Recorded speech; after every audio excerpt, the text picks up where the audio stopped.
നീ ഞാൻ പറഞ്ഞത് കേട്ടില്ലേ? നീലിമ കേട്ടു. എനിക്ക് അയാളെ കല്യാണം കഴിക്കാൻ സാധിക്കില്ല. അതിനി ആര് എന്ത് പറഞ്ഞാലും നടക്കില്ല. നീലിമ പറഞ്ഞത് കേട്ട് വാസുദേവൻ ക്രൂരമായി അവളെ നോക്കി. എന്നെ നിനക്കറിയാമല്ലോ. ഞാൻ പറയുന്നത് പോലെ നിന്നില്ലേ പിന്നെ നിന്റെ മോനെ നീ ഒരിക്കലും കാണില്ല. ഒരു പിതാവിന് ഇത്രത്തോളം തരം താഴാൻ പറ്റുമോ എന്നായിരുന്നു അവളുടെ അപ്പോഴത്തെ ചിന്ത. ഈ നശിച്ച നാട്ടിലേക്ക് ഒരിക്കലും തിരിച്ചു വരാൻ പാടില്ലായിരുന്നുവെന്ന് അപ്പോൾ അവൾക്ക് തോന്നി. മോള് നിന്നെപ്പോലെ വല്ലവന്റെയും കുട്ടിയും കൊണ്ട് നടക്കുന്നവളല്ല. അവൾക്ക് അന്തസ്സുണ്ട്. അതുകൊണ്ട് തന്നെ നല്ലൊരു കുടുംബത്തിൽ നിന്ന് വിവാഹം തീരുമാനിക്കാൻ പറ്റി. നീ അങ്ങനെയാണോ? വാസുദേവൻ ചോദിച്ചു. നീലിമയുടെ കണ്ണുകൾ നിറഞ്ഞു. തനിക്ക് സംഭവിച്ച എല്ലാ കാര്യത്തിനും ഉത്തരവാദി അഞ്ജലിയാണ്. എന്നിട്ടും എല്ലാവരും എപ്പോഴും അവളോടൊപ്പമാണ് നിൽക്കുന്നത്. തനിക്ക് വേണ്ടി സംസാരിക്കാൻ പോലും ആരുമില്ല. സ്വന്തം അച്ഛനാണെന്ന കാര്യമൊന്നും അവൾക്കപ്പോൾ ഓർക്കാൻ തോന്നിയില്ല. വാസുദേവനാണ് തന്റെ ഏറ്റവും വലിയ ശത്രുവെന്ന് അവൾക്ക് തോന്നി. ഇനി നിന്നോട് ഇതിനെക്കുറിച്ചൊരു സംസാരമില്ല. നാളെ എന്റെ ആളുകൾ നിന്നെ ഹോട്ടലിലേക്ക് കൊണ്ടുവന്നോളും. അവരോടൊപ്പം വരാൻ തയ്യാറായില്ലേ നിന്റെ കുഞ്ഞ് ജീവിച്ചിരിക്കില്ലെന്ന് ഓർത്തോണം. ഈ സമയം ഹോട്ടലിൽ ഒരു റൂമർ പരക്കുന്നുണ്ടായിരുന്നു. സിദ്ധാർത്ഥിനൊപ്പം കണ്ട സുന്ദരനായ കുഞ്ഞിനെക്കുറിച്ചായിരുന്നു എല്ലാവരുടെയും സംസാരം. സിദ്ധാർത്ഥ് സാധാരണ ആരെയും അമിതമായി അടുപ്പിക്കുന്ന പ്രകൃതക്കാരനല്ല. അതിനാൽ ഒപ്പം കണ്ട കുട്ടി സിദ്ധാർത്ഥിന്റെ മകനായിരിക്കുമെന്ന് പലരും ഊഹിച്ചു. പക്ഷേ സ്ത്രീകളുമായി അമിത അടുപ്പമില്ലാത്ത സിദ്ധാർത്ഥിനെ പോലൊരാൾക്ക് അങ്ങനെ ഒരു രഹസ്യ വിവാഹം നടക്കാനോ കുഞ്ഞുണ്ടാവാനോ സാധ്യതയില്ല. സിദ്ധാർത്ഥ് പൊതുവെ സ്ത്രീ വിഷയത്തിൽ താല്പര്യമുള്ള ആളല്ല. അവനെ ഒരു സ്ത്രീ വിഷയത്തിൽ കൊടുക്കാൻ ഗൗതമിന്റെ കൃഷ്ണ ഗ്രൂപ്പിലെ ആളുകൾ പല വിധത്തിൽ ശ്രമിച്ചിരുന്നതാണ്. പക്ഷേ അവൻ അതിലൊന്നും വീണിട്ടില്ല. ആ ചർച്ചകൾ സിദ്ധാർത്ഥന്റെ കുടുംബത്തിന്റെ ചെവിയിലുമെത്തി. മുറിയിൽ സിദ്ധാർത്ഥന്റെ അച്ഛനും അമ്മയും പരസ്പരം ആ കാര്യം സംസാരിച്ചുകൊണ്ടിരുന്നു. എന്റെ പൊന്നു മനുഷ്യ, സിദ്ധുവിന് കുഞ്ഞുണ്ടെന്ന് ഞാൻ വിശ്വസിച്ചിട്ടില്ല. പക്ഷേ ഇതിനെപ്പറ്റി അന്വേഷിക്കാൻ ഞാനൊരാളെ ഏർപ്പാട് ചെയ്തിരുന്നു. അയാള് ഒരു കുഞ്ഞിന്റെ ഫോട്ടോ കാണിച്ചു. അതാ എനിക്ക് സംശയം. സിദ്ധാർത്ഥന്റെ തനി പകർപ്പാണ് ആ കുഞ്ഞ്. ഗീത പറഞ്ഞു. അത് കേട്ട് വിശ്വനാഥൻ ചിരിച്ചു. നിനക്ക് പ്രാന്ത. നിന്റെ മോൻ ഏതെങ്കിലും പെണ്ണിന്റെ ഒപ്പം പോകുന്നത് എന്തെങ്കിലും നീ കണ്ടിട്ടുണ്ടോ? അവൻ നല്ലൊരു കൊച്ചിനെ സ്നേഹിച്ച് കാണാൻ നമ്മൾ എത്ര പണിപ്പെട്ടതാ. അങ്ങനെയുള്ള സിദ്ധ് രഹസ്യ വിവാഹം കഴിച്ചെന്ന് പറഞ്ഞ എങ്ങനെ വിശ്വസിക്കും? അതൊന്നും എനിക്കറിഞ്ഞൂടാ. എന്തായാലും സിദ്ധുവിന്റെ കുഞ്ഞാണ് അതെങ്കിൽ ഉറപ്പായും ഞാൻ അതിനെ ഇവിടെ വളർത്തും. എനിക്ക് അവന്റെ കുഞ്ഞിനെ കണ്ടിട്ട് മരിച്ചാൽ മതിയെന്നേ ഉള്ളൂ. എന്തായാലും നേരെ ചൊവ്വേ നിങ്ങളുടെ മോൻ അത് സാധിച്ചു തരുമെന്ന് തോന്നുന്നില്ല, ഗീത പറഞ്ഞു. മൊബൈലിൽ ആ ഫോട്ടോ എടുത്ത് വിശ്വനാഥനെ കാണിച്ചുകൊണ്ട് ഗീത തുടർന്നു. നിങ്ങൾ ഈ ഫോട്ടോ ഒന്ന് നോക്കിക്കേ.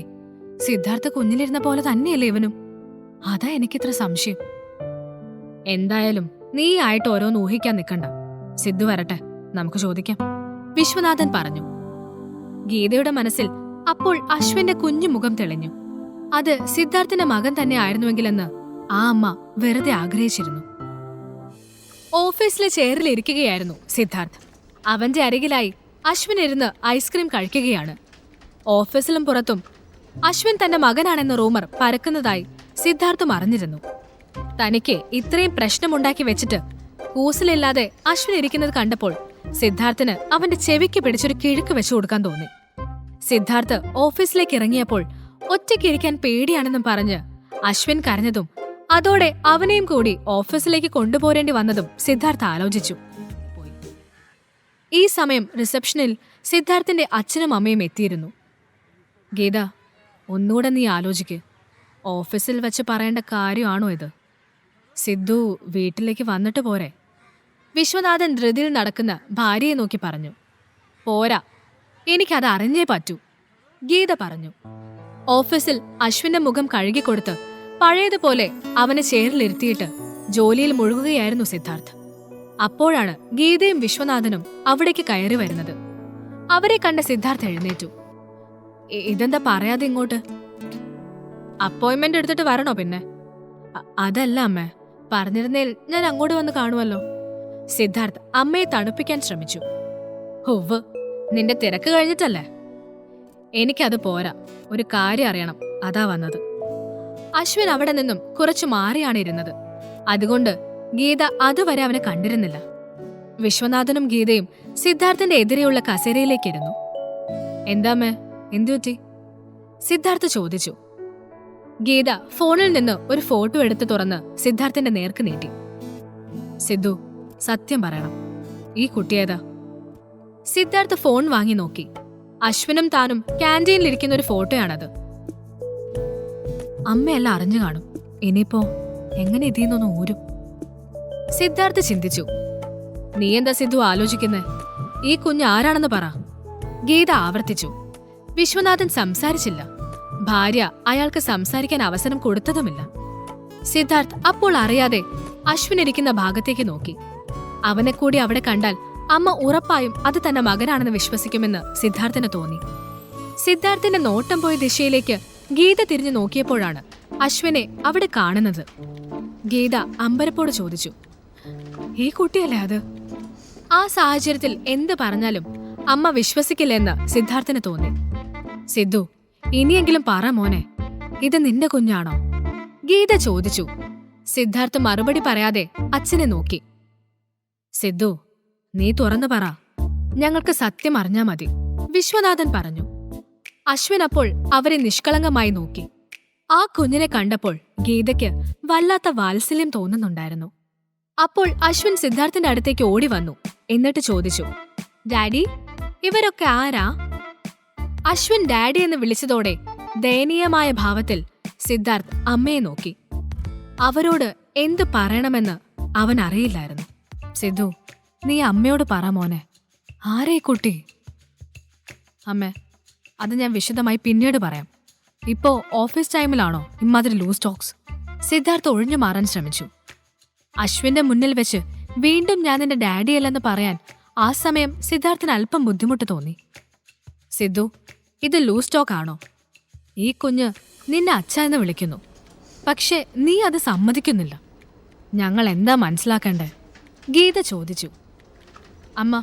അമ്മയ്ക്ക് തോന്നുന്നത് എന്താണെന്ന് വെച്ചാ വിശ്വസിക്ക്, എനിക്ക് വേറെ പണിയുണ്ട്. സിദ്ധു, ഇത് ചെറിയ കാര്യമല്ല. എന്തെങ്കിലും അബദ്ധം പറ്റിയിട്ടുണ്ടോ നിനക്ക്? ഉണ്ടെങ്കിൽ തുറന്നു പറ, വിശ്വനാഥൻ ചോദിച്ചു. സിദ്ധാർത്ഥ് ഒന്നും മിണ്ടിയില്ല. മോനെ, പറയടാ, ഇവൻ നിന്റെ മോനാണോ? ഗീത വീണ്ടും ചോദിച്ചു. സിദ്ധാർത്ഥ് അപ്പോൾ അശ്വിനെ നോക്കി. അശ്വിൻ കൗതുകത്തോടെ ചോദിച്ചു, ഡാഡി, ഇതെന്റെ മുത്തശ്ശനും മുത്തശ്ശിയാണോ?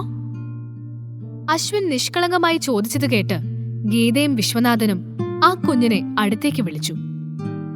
കുഞ്ഞിന്റെ പേരെന്താ? അശ്വിൻ. എന്റെ അമ്മ എന്നെ അച്ചുന്നാ വിളിക്കുന്നെ. ആഹാ, മോന്റെ അമ്മ എവിടെയാ?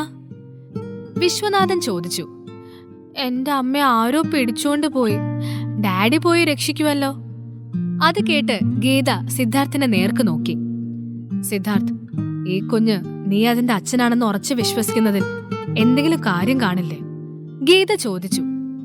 ഇനിയും അത് സമ്മതിച്ചു കൊടുത്താൽ വലിയ പ്രശ്നങ്ങൾ ജീവിതത്തിൽ ഉണ്ടാവുമെന്ന് ഉറപ്പായപ്പോൾ സിദ്ധാർത്ഥ് തുറന്നു പറഞ്ഞു.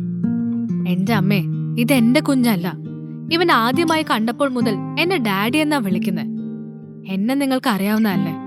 ഇതുവരെ ബോധത്തോടെ ഞാനങ്ങനെ ഒരു തെറ്റ് ചെയ്തിട്ടില്ല. ഇനി അഥവാ അങ്ങനെ പറ്റിയിട്ടുണ്ടെങ്കിൽ ആ കുഞ്ഞിനെ ഞാൻ അംഗീകരിക്കാതിരിക്കുവോ? സിദ്ധാർത്ഥ് കള്ളം പറയുന്നവനല്ല. അതുകൊണ്ട് അവൻ പറയുന്നത് സത്യമാണെന്ന് ഗീതയ്ക്കും വിശ്വനാഥനും തോന്നി. ബോധത്തോടെ താൻ തെറ്റു ചെയ്തിട്ടില്ലെന്ന് ഉറപ്പിച്ചു പറഞ്ഞ സിദ്ധാർത്ഥിന് 5 വർഷം മുൻപ് അബോധാവസ്ഥയിൽ ഒരു പെണ്ണിനോടൊപ്പം കഴിഞ്ഞ കാര്യം ഓർമ്മയിലേക്ക് വന്നു.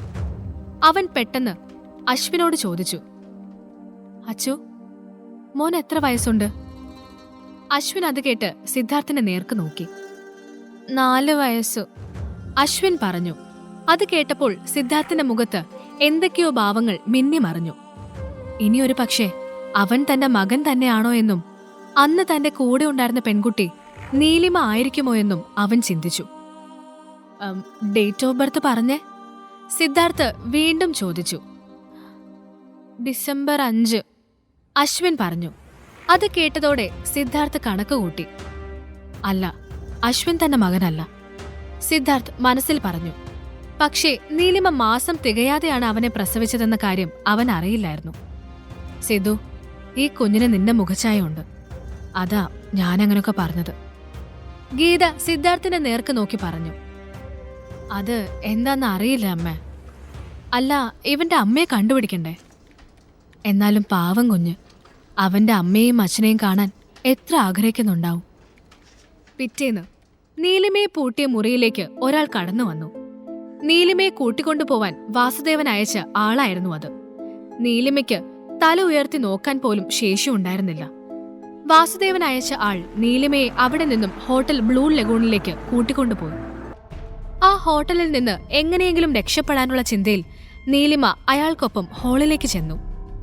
അപ്പോൾ അവിടെ ഒരു ടേബിളിൽ വാസുദേവനും സുധാകരനും സംസാരിക്കുകയായിരുന്നു. നീലിമയെ കണ്ടവർ രണ്ടുപേരും പരസ്പരം നോക്കി പുഞ്ചിരിച്ചു. അപ്പോൾ വാസുദേവൻ പറഞ്ഞു, "ദാ വന്നല്ലോ." നീലിമ അത് കേട്ട് പുച്ഛത്തോടെ അയാളെ രൂക്ഷമായി നോക്കി. "കേട്ടോ മോളെ, സുധാകരൻ നിന്നെ കാണാൻ തിടുക്കപ്പെട്ടിരിക്കുമായിരുന്നു," വാസുദേവൻ പറഞ്ഞു. "ആണോ അങ്കിൾ?" നീലിമ അയാളെ പരിഹസിച്ചു. "അല്ല, ഈ കൊച്ചിന് മുഖം എന്താ കടുന്നല് കുത്തിയതുപോലെ?" സുധാകര മേനോൻ ചോദിച്ചു. "അത് അവളും ഞാനും ഇന്നൊരു ചെറിയ വഴക്കുണ്ടായി, അതിന്റെ പിണക്കത്തിലാ. പിന്നെ ഇവള് വലിയ വാശിക്കാരിയാ കേട്ടോ സുധാകര. താൻ കുറച്ച് പാടുപെടും." "അതൊന്നും സാരമില്ലടോ, പാടുപെട്ടാലെന്താ, കൊച്ചു രാജകുമാരിയെ പോലെയല്ലേ. ഇവൾക്ക് വേണ്ടി ഞാൻ ഇത്തിരി പാടുപെടാൻ തന്നെ തീരുമാനിച്ചു." സുധാകര മേനോൻ നീലിമയുടെ ശരീരം നോക്കിയാണ് അത് പറഞ്ഞത്. നീലിമയ്ക്ക് അത് കണ്ടപ്പോൾ അറപ്പ് തോന്നി. അവൾ നിൽക്കുന്നതിന്റെ എതിരെ ഒരു ടേബിളിൽ സിദ്ധാർത്ഥ് ഇരിപ്പുണ്ടായിരുന്നു. നീലിമ അവനെ കണ്ടില്ല. സിദ്ധാർത്ഥ് നീലിമയെ തന്നെ ശ്രദ്ധിക്കുന്നുണ്ട്. അവിടെ ഒരു കോൺഫറൻസിൽ പങ്കെടുക്കാനായി എത്തിയതാണ് അവൻ. ഭക്ഷണം കഴിക്കാനായി VIP റെസ്റ്റോറന്റിലേക്ക് യാദൃശ്ചികമായി വന്നപ്പോഴാണ് സുധാകര മേനോന്റൊപ്പം നീലിമയെ അവൻ കാണുന്നത്. അവളെ അവളുടെ അച്ഛൻ ഭീഷണിപ്പെടുത്തി കൊണ്ടുവന്നതാണ് എന്നവന് അവളുടെ പെരുമാറ്റം കണ്ടപ്പോൾ തന്നെ മനസ്സിലായി. "നീലിമ ഇരിക്കെ," സുധാകര മേനോൻ പറഞ്ഞു. നീലിമ അയാളോട് സംസാരിച്ചില്ല. അയാൾ പറഞ്ഞത് കേട്ടതായി പോലും ഭാവിച്ചില്ല. അത് കണ്ട് വാസുദേവന് ഭയങ്കര ദേഷ്യം തോന്നി. സുധാകര മേനോൻ നീലിമയുടെ ശരീരത്തിലേക്ക് വീണ്ടും നോക്കി. അവളെ എത്രയും വേഗം സ്വന്തമാക്കാൻ അയാളുടെ മനസ്സ് ആഗ്രഹിച്ചു. വഷളൻ ചിരിയോടെ അവളെ നോക്കി ആസ്വദിക്കുന്ന സുധാകര മേനോനെ സിദ്ധാർത്ഥ് ശ്രദ്ധിക്കുന്നുണ്ടായിരുന്നു. അവന് അയാളെ എടുത്ത് ചുവരിലടിക്കാനുള്ള അത്രയും ദേഷ്യം തോന്നി. അപ്പോഴാണ് സുധാകര മേനോൻ അവളുടെ കയ്യിൽ കയറി പിടിച്ചത്. "നീലിമ ഇരിക്കെ," അയാൾ അധികാരത്തോടെ അവളുടെ ശരീരം തന്നിലേക്ക് ചേർക്കാൻ ശ്രമിച്ചുകൊണ്ട് പറഞ്ഞു. ശരീരത്തിൽ അയാൾ സ്പർശിച്ചപ്പോൾ നീലിമയുടെ സകല നിയന്ത്രണവും തെറ്റി. അവൾ അയാളെ ശക്തിയിൽ പിന്നിലേക്ക് തള്ളി. സുധാകര മേനോൻ ടേബിളിൽ ചെന്ന് വീണു. അവിടെ ഉണ്ടായിരുന്ന പ്ലേറ്റുകളും ഗ്ലാസുകളുമെല്ലാം നിലത്ത് വീണ് പൊട്ടി. "എടി അഹങ്കാരി, എന്താ നീ കാണിച്ചത്?" മകളെ അയാൾ കയ്യേറ്റം ചെയ്യാൻ ശ്രമിച്ചതുപോലും വാസുദേവന് പ്രശ്നമല്ലായിരുന്നു. അത് കേട്ട് ദേഷ്യം വന്ന നീലിമ ടേബിളിലിരുന്ന വെള്ളമെടുത്ത് അച്ഛന്റെ മുഖത്തൊഴിച്ചു. എന്നിട്ട് പുറത്തേക്കോടി. "പിടിക്കടാ അവളെ," വാസുദേവൻ കൂട്ടാളികളോട് അലറി. വാസുദേവന്റെ ഗുണ്ടകൾ തന്നെ അന്വേഷിച്ച് നടക്കുന്നത് കണ്ട നീലിമ റോഡിന്റെ അരികിലൂടെ ഓടി. പെട്ടെന്ന് അവൾക്ക് തൊട്ടുമുന്നിൽ ഒരു വാഹനം വന്നു നിന്നു. തന്നെ പിടിക്കാൻ പുറകെ വന്ന വാസുദേവനായിരിക്കും അതിലെന്നാണ് അവൾ പ്രതീക്ഷിച്ചത്. പക്ഷേ കാറിന്റെ ഡോറ് തുറന്ന് പുറത്തേക്കിറങ്ങി വന്നത് സിദ്ധാർത്ഥ വിശ്വയായിരുന്നു. അവനെ അവിടെ കണ്ട നീലിമ അമ്പരന്ന് അവനെ നോക്കി. "എന്ത് നോക്കി നിൽക്കുക, വന്ന് വണ്ടി കയറും," സിദ്ധാർത്ഥ പറഞ്ഞു. നീലിമ ഒന്ന് മടിച്ചു നിന്നു. "എനിക്ക് നിങ്ങളുടെ സഹായമൊന്നും വേണ്ട, താങ്ക്സ്." സിദ്ധാർത്ഥന് അത് കേട്ട് ചിരിയാണ് വന്നത്. "ശരി, വേണ്ടെങ്കിൽ വേണ്ട, പക്ഷേ എനിക്ക് തന്നെ സഹായിച്ചേ പറ്റൂ." സിദ്ധാർത്ഥ അതും പറഞ്ഞുകൊണ്ട് നീലിമയുടെ വലതു കൈയിൽ പിടിച്ച് അവളെ വണ്ടിയിലേക്ക് വലിച്ചിട്ടു. വാസുദേവന്റെ ആളുകൾ അപ്പോഴും തന്നെ അന്വേഷിക്കുന്നത് നീലിമ കാണുന്നുണ്ടായിരുന്നു. അതുകൊണ്ട് അവൾ സിദ്ധാർത്ഥനെ തടഞ്ഞില്ല. കാർ കുറച്ചു മുന്നോട്ട് ചെന്നപ്പോഴാണ് നീലിമയ്ക്ക് ആശ്വാസമായത്. അവൾ സിദ്ധാർത്ഥനെ നേർക്ക് നോക്കി പറഞ്ഞു, "താങ്ക്സ്, എന്നെ അവരിൽ നിന്ന് രക്ഷിച്ചതിന്. സർ, എന്നെ ഇവിടെ എങ്ങാനും ഇറക്കിയാൽ മതി. എന്റെ മോൻ അപകടത്തിലാണ്. എനിക്ക് അവൻ ഉടനെ കണ്ടുപിടിക്കണം." ഇത് പറയുമ്പോഴും സിദ്ധാർത്ഥ് അടുത്തുള്ളപ്പോൾ വല്ലാത്ത സുരക്ഷിതത്വം അനുഭവപ്പെടുന്നത് പോലെ നീലിമയ്ക്ക് തോന്നിയിരുന്നു. അവൾ സിദ്ധാർത്ഥന്റെ നേർക്ക് നോക്കുമ്പോഴൊക്കെയും അവൻ അവളെയും ശ്രദ്ധിക്കുന്നുണ്ടായിരുന്നു. അപ്പോഴാണ് സിദ്ധാർത്ഥ് അവളുടെ കൈകൾ ശ്രദ്ധിക്കുന്നത്. നീലിമയുടെ വലത് കൈയിലൊരു മുറിവുണ്ടായിരുന്നു. അതിൽ നിന്ന് നിൽക്കാതെ രക്തം വരുന്നുണ്ട്. അത് കണ്ട് സിദ്ധാർത്ഥ് കൈയെടുത്ത് പരിശോധിച്ച് അവളോട് ചോദിച്ചു, "ഇതെന്ത് പറ്റിയതാ?" അപ്പോഴാണ് നീലിമ അത് ശ്രദ്ധിക്കുന്നത് തന്നെ. അശ്വിന്റെ കാര്യം ഓർക്കുന്നതിനിടയിൽ അവൾക്ക് വേദന പോലും അറിയാൻ കഴിഞ്ഞിരുന്നില്ല. സുധാകര മേനോനെ തള്ളിയിട്ട് ഓടിയപ്പോൾ പറ്റിയതാവാമെന്ന് അവൾ ഊഹിച്ചു. "ചോദിച്ചത് കേട്ടില്ലേ? ഇത്ര വലിയ മുറിവുണ്ടായിട്ട് നീ എന്താ പറയാതിരുന്നേ?" നീലിമ അത്ഭുതത്തോടെ അവനെ നോക്കി. തന്റെ കാര്യത്തിൽ അയാൾ എന്തിനാണ് അത്ര കരുതൽ കാണിക്കുന്നതെന്ന് അവൾക്ക് മനസ്സിലായില്ല. എനിക്കെന്റെ മോനെ കണ്ടെത്തണം, നീലിമ പറഞ്ഞു. സിദ്ധാർത്ഥ് അത് ശ്രദ്ധിക്കാത്ത മട്ടിൽ ഒരു തുണി കീറിയെടുത്ത് കൈ കെട്ടിക്കൊടുത്തു.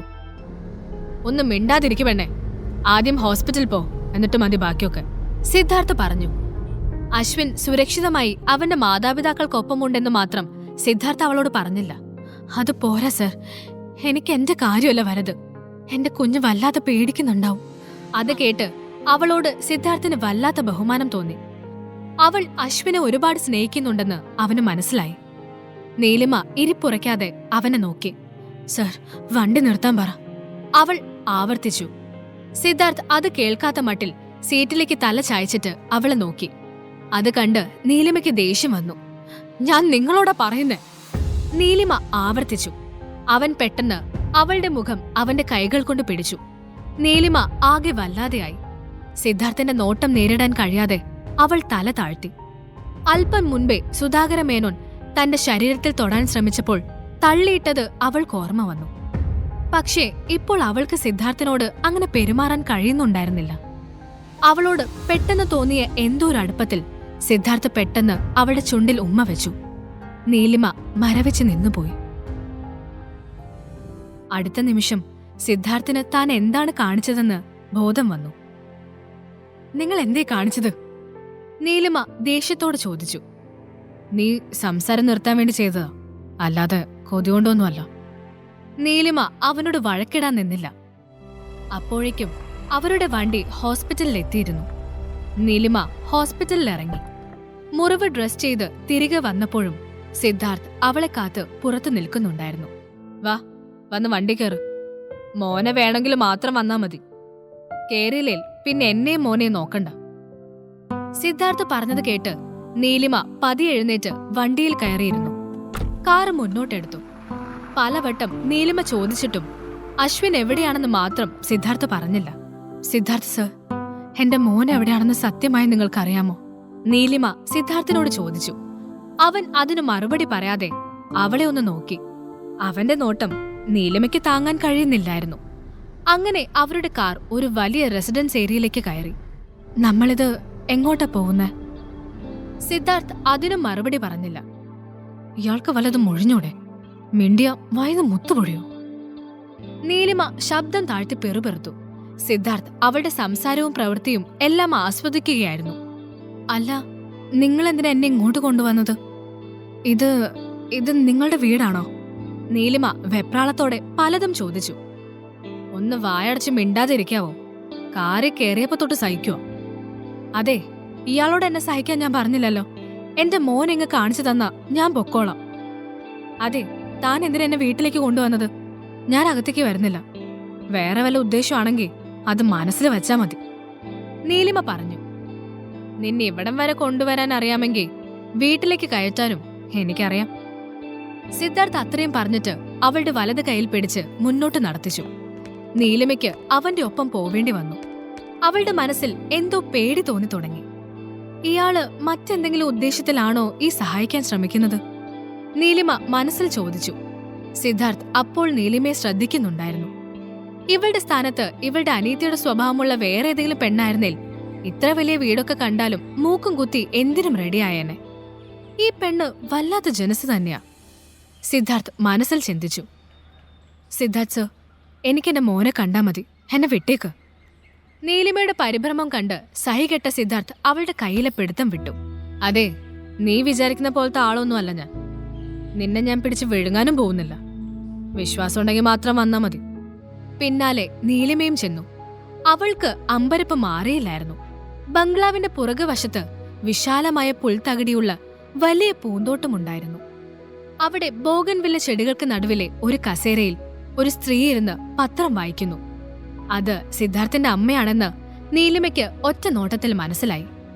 അമ്മയെ കണ്ട് അമ്പരന്ന് നിൽക്കുന്ന നീലിമയെ നോക്കി സിദ്ധാർത്ഥ് പറഞ്ഞു. വാ. സിദ്ധാർത്ഥ് സർ, എന്റെ മോൻ എവിടെ? നീലിമ ചോദിച്ചു. അവൾ അപ്പോഴും അശ്വിനെക്കുറിച്ച് തന്നെയാണ് ചിന്തിക്കുന്നതെന്ന് സിദ്ധാർത്ഥിന് മനസ്സിലായി. അവൻ അമ്മയ്ക്ക് അരികിലേക്ക് നടന്നു. നീലിമയെ കണ്ട സിദ്ധാർത്ഥിന്റെ അമ്മ ഗീത അവളെയും സിദ്ധാർത്ഥിനെയും നോക്കി. ഇതാണോ അശ്വിന്റെ അമ്മ? ഗീത ചോദിച്ചു.